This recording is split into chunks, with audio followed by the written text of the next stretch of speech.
मनीष यादव।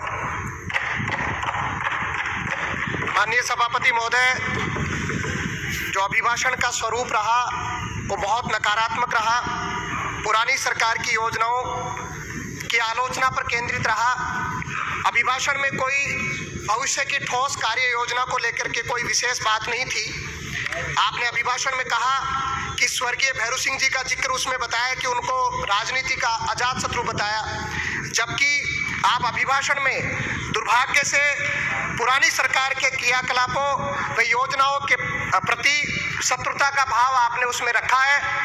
आपने चुनाव के समय और विशेष रूप से आदरणीय जो प्रधानमंत्री है मोदी जी ने भी कहा कि वो कांग्रेस सरकार की जन कल्याणकारी योजनाओं को बंद नहीं करेंगे, जबकि आपने राजस्थान में खराब आर्थिक स्थिति का हवाला देकर के उन योजनाओं को समीक्षा करने के नाम पर बंद करने की तैयारी कर रहे हैं।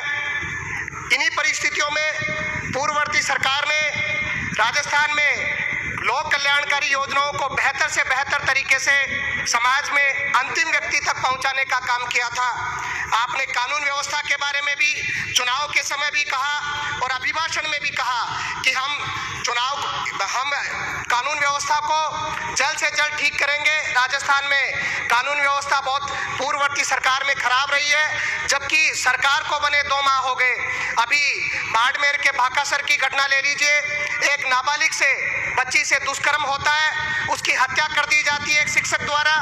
अभी मेरे विधानसभा क्षेत्र शाहपुरा में, हमारे शाहपुरा थाना अंतर्गत क्षेत्र में बाड़ी जोड़ी गांव में एक दलित युवक की हत्या कर दी जाती है। और जब हत्या में जो आरोपियों के खिलाफ अगर न्याय दिलाने की बात कोई लोग करते हैं तो उनके खिलाफ पुलिस प्रशासन द्वारा सरकार के इशारे पर उन पर मुकदमे लगाए गए हैं। इस प्रकार आपने पेट्रोल डीजल पर भी वैट कम करने की बात कही थी, लेकिन अभिभाषण में आपने बढ़ चढ़कर बहुत बात बोली, नकारात्मक बातें बोली, लेकिन वैट कम करने की बात, उसमें राहत देने की बात आपने अभिभाषण में नहीं कही।